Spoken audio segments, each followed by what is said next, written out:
ボンジュール。パリプロムナードチャンネルへようこそ。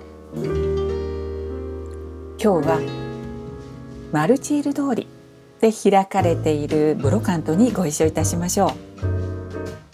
マルチール通りはモンマルトルの丘のふもとにあたる場所にあります。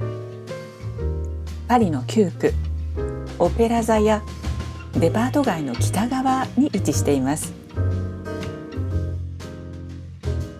美味しいものもたくさん登場する動画になっています。どうぞ最後までごゆっくりお楽しみください。私はメトロのピガール駅から歩いてその通りに向かいます。ところでマルチールというのは殉教者という意味なんです。モンマルトルの丘で殉教したとされるキリスト教の聖人たちに由来する名前だそうです。フリッシー通りを歩いてきた後、マルティール通りに入ります。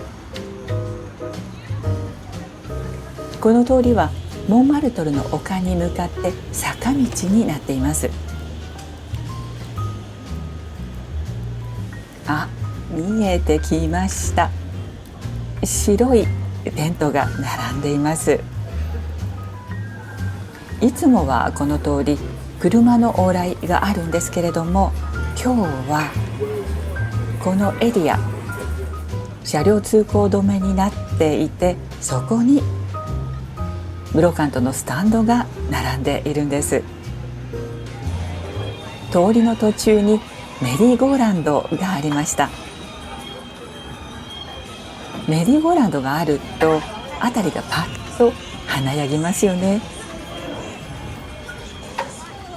私も小さな子供だったらぜひこれに乗りたいと思うでしょうけれど、大人になった今はむしろブロカントの方に興味があります。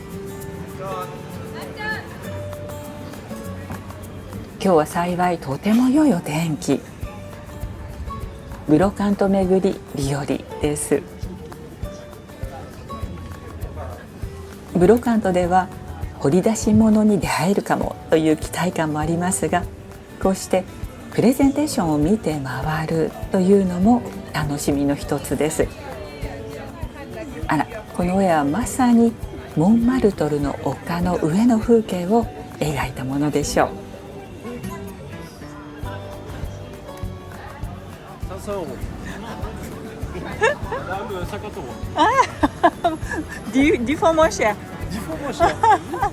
気になるものを発見しました。クリケットの道具の横にあるこれ、何だと思いますか？ダムジャンヌというガラスの容器なんですが、藁に包まれた状態であるのを私は初めて見ました。ダムジャンヌってこんな状態なんです。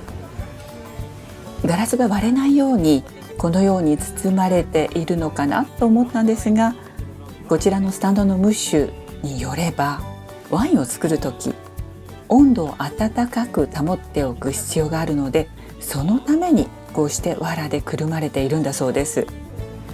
ブロカントやノミの市では今まで全く知らなかったことを知ることになったりする。それもまた楽しいと思います。これはおそらく昔の洗面器でしょう。でも今なら大ぶりのサラダボウルとして使えそうでしょうか。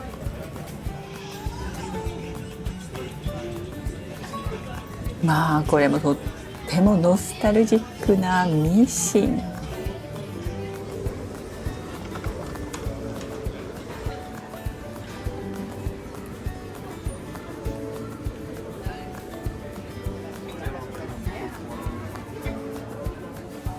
やはり今日もアスパラガス用のお皿発見です。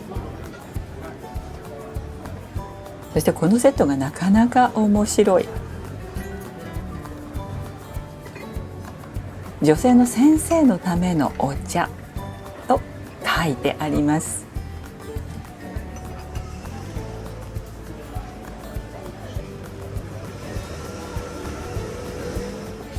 このコーヒーカップの絵柄に私はなんとなく惹かれます。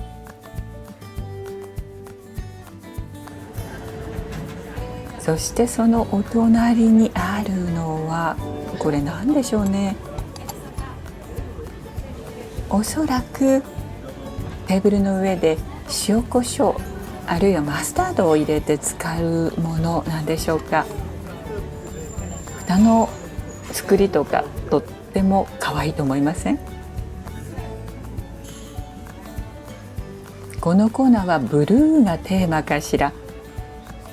コンポチエとスーツケース、一見何の関係もないようだけれども、なんとなくいい感じのディスプレイになってますよね。これはビールグラスに良いようなサイズですけど、絵柄が愛らしいですね。このお皿もなんだか魅力的。スタンドのマダムによると、これはフランス製ではなさそうです。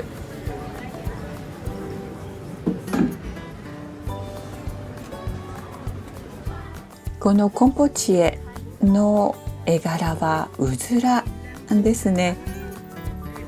そして側面を見ると野うさぎなども描かれています。スタンドのマダムによると、これは非常に古いもので1880年から1900年頃のものとおっしゃっています。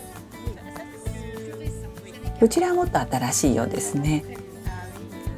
この2つのお皿もおそらく同じようになかなかの年代物。セットで35ユーロだそうです。ちなみに先ほどのコンポチエは50ユーロだそうです。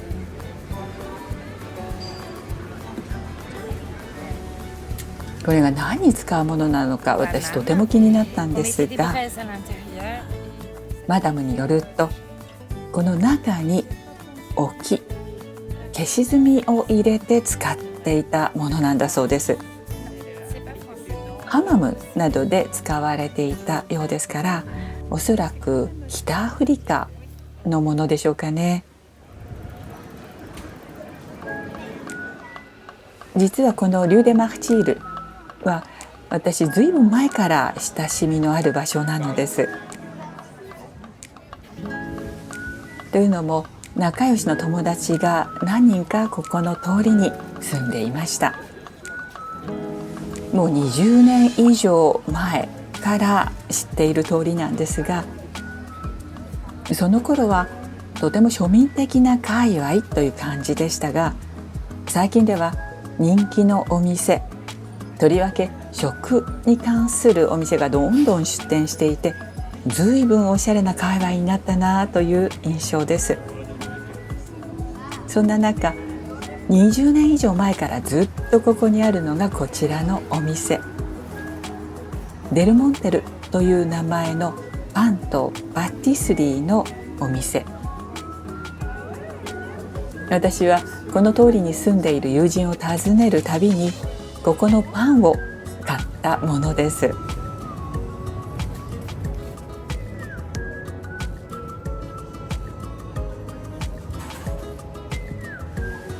今日はそのお店の前にこんな魅力的なスタンドが出ていました。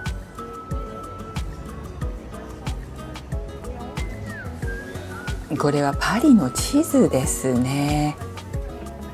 いつ頃のものでしょうね。マルチール通りの人気店といえばこちら、ローズベーカリーがあります。ここは2002年にオープンしていたんですね。イギリス人女性ローズさんとフランス人のご主人英仏カップルが始めたお店で、ロンドンで出店した後、パリではここにお店を開きました。当時のパリはオーガニック食材にこだわったお店やイギリス風のケーキというのがまだ珍しかったので、それがとても話題になって、その人気が今までずっと続いていると感じます。テイクアウトのお店の方を見せていただきましたが、どれもこれも魅力的なものばっかりですよね。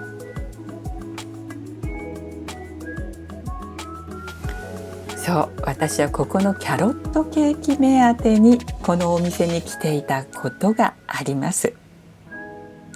もう20年以上健在なんですね。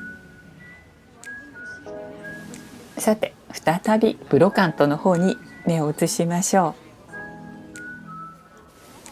このコンパスのセット、箱もなかなか素敵ですよね。もう1世紀前くらいのものだそうです。これは寄木細工で作られた額。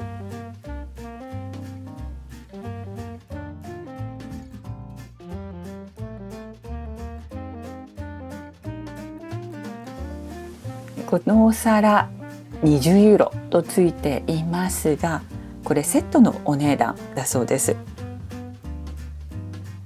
お皿は10枚ありました。この花瓶もなかなか素敵だなと思いました。そしてその奥にある器、とってもエレガントですけど、一体何に使うものなんでしょうね。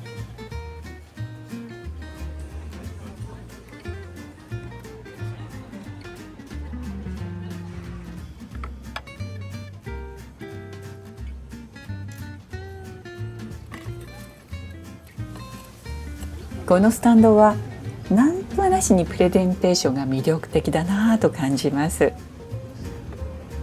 これは写真スタンド。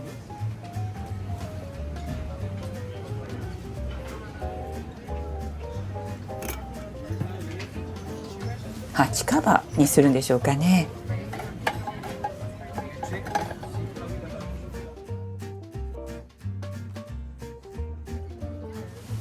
この日のブロカントでは洋服を売る店も結構多く見かけました。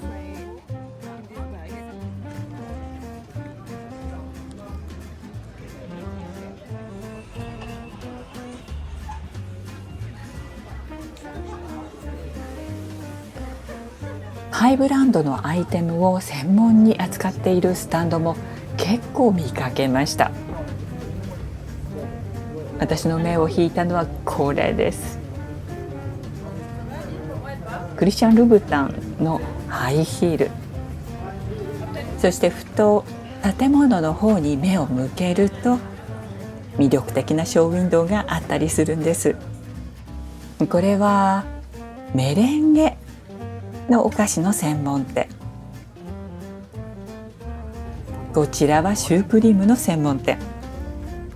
いずれもパリに何軒かあるチェーン店なんですが、リュデマフチールに出店。この通りのパティスリーといえばここも外せない存在ですよね。セバスチャン・ゴダール。ルーブル美術館のすぐそばにもこちらのお店があって、そちらの方では上の階がサロンドテになっています。以前このチャンネルでそのサロンドテの様子をご紹介したことがあります。ですが本店はこちらの方です。アイスクリームのシリーズも始めているんですね。パリもなかなかに暑くなりますからね。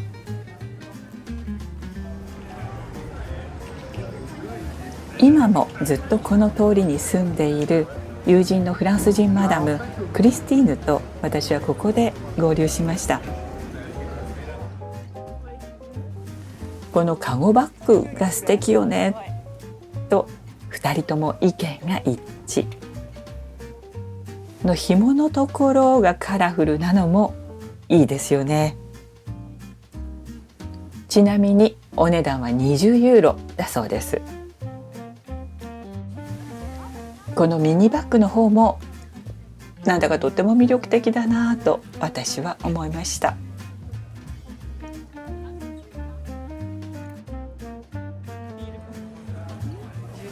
ここもとってもセンスが良いスタンドだと思いませんか？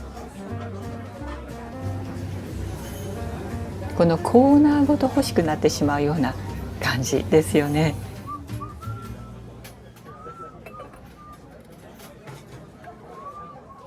このコーヒーミルの下にあったバルボチーヌも私の好きなタイプかな。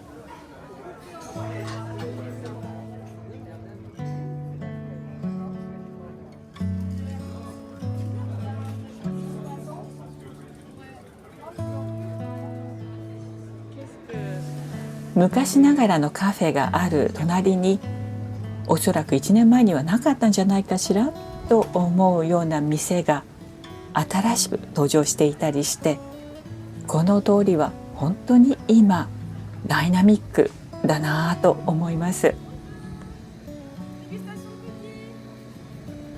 あら、こちらのパン屋さんでは試食サービスをしていました。Merci. Thank you. Have a great day. Enjoy. Yeah, right inside.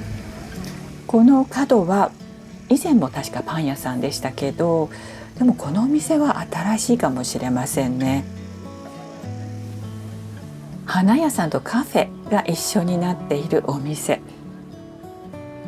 これも私今回初めて見ました。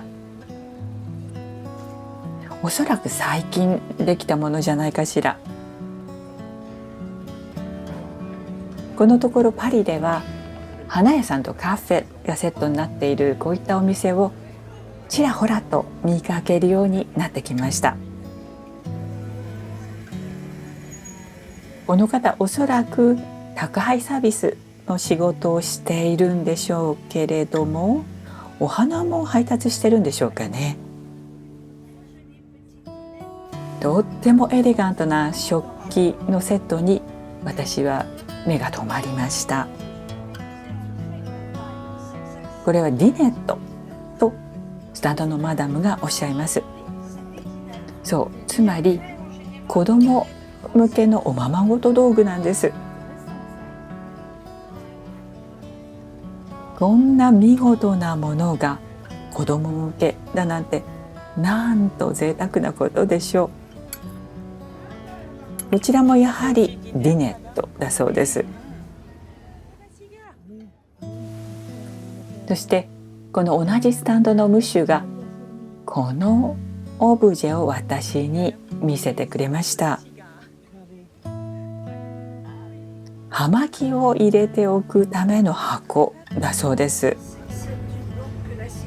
しかも箱の木彫りの細工、これアリとキリギリスの物語がモチーフになっているんですよ。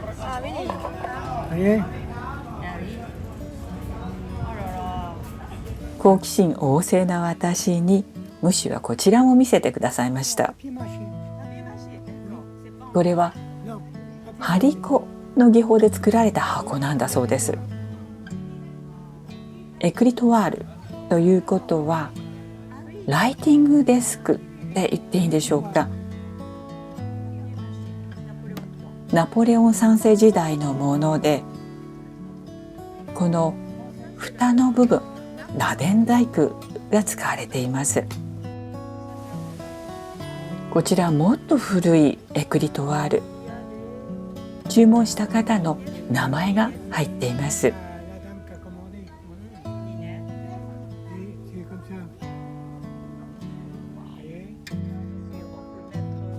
しかも中にはなんとお手紙らしきものも。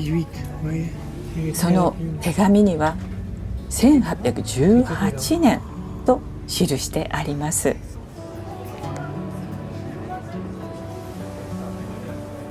こちらのスタンドはどれも10ユーロ。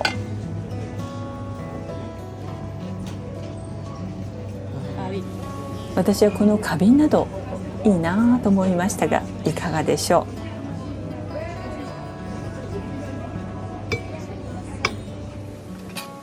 う。おやおや、ここには全部1ユーロというのもありました。ナポレオンとタンタンが一緒にいるというのもブロカントの良さかな。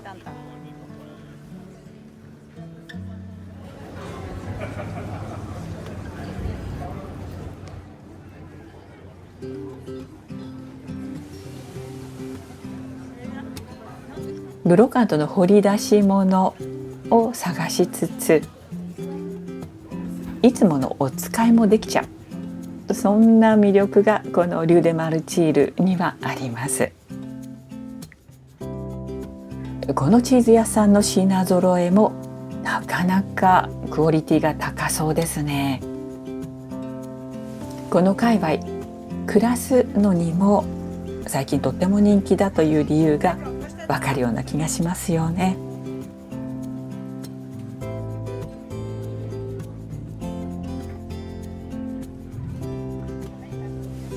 この壁の絵はブロカントの一部ではなくて、いつもここにあるものなんです。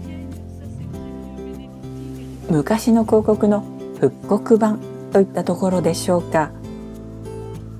とても魅力的なストリートアートになっていますよね。右奥に見えているのがノートルダム・ド・ロレットという教会の塔。ここでリューデマルチールは終わりになります。実は私、ここから少し足を伸ばして行きたいところがあります。歩いて数分ほどのところに私のお気に入りのパティスリーアイオノンスがあります。アイオノンスは以前このチャンネルでご紹介しています。概要欄にそのリンクを載せておきますので、ご興味のある方ぜひそちらからご覧になってみてください。お目当ての場所が見えてきました。すごい行列ですね。私は友人のカコさんと彼女のご主人 JM さんと待ち合わせをしています。私たちの今日の目的はと言いますと、これです。パフェ。レイヨノンスのパフェは夏限定、しかも土曜日の午後3時からしか登場しないという特製パフェです。いくつか種類があるのですが、まず私が選んだのがパフェペシュメルバ。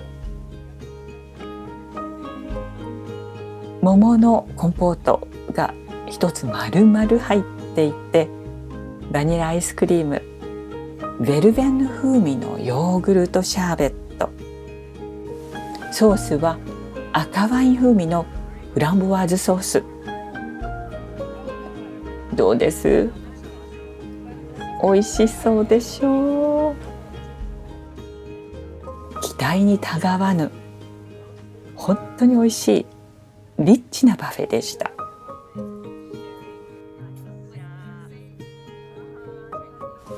そしてカコさんが手にしているのが抹茶のパフェ。なんとみたらし団子がトッピングしてありました。中には抹茶わらび餅、きな粉のクランブル、ほうじ茶のアイスクリーム、抹茶のアイスクリーム、緑茶ゼリーなどなど、とってもリッチでしょ